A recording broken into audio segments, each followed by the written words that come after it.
Այլ երկրներում զենքի գնումներին որևէ խնդիր չկա։ Դա մեր հայ բարեկամների ընտրությունն է, եթե իրենք ցանկանում են ունենալ ֆրանսիական բազա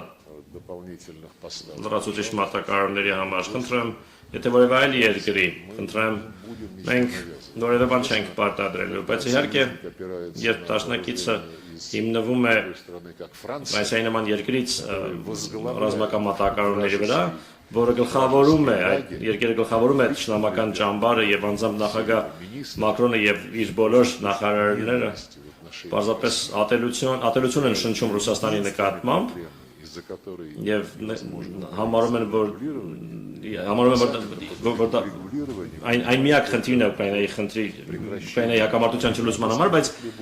իրենք լուծում ասելով հասկանում են հրադադար առանց որևէ պայմանների առնվազն մեկ ամսով կամ ավելի երկար ժամկետով, որովհետեւ մենք կարողանանք հանգիստ միջավայրում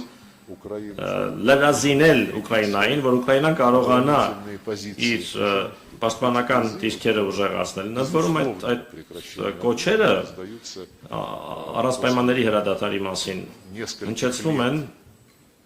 մի քանի տարի լրիվ այլ դիրքորոշում ունենալուց հետո, որը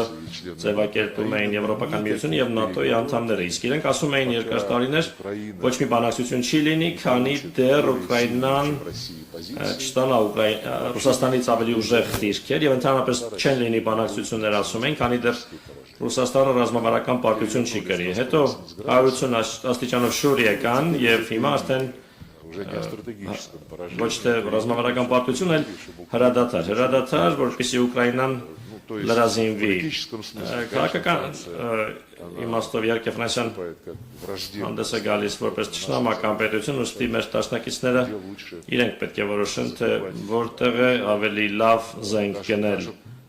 Նույնիսկ այն ամենով հանդես ինչ ես ասացի։ Իսկ ինչ վերաբերում է, մի բան ասացիք հունվարի 24-ի մասին,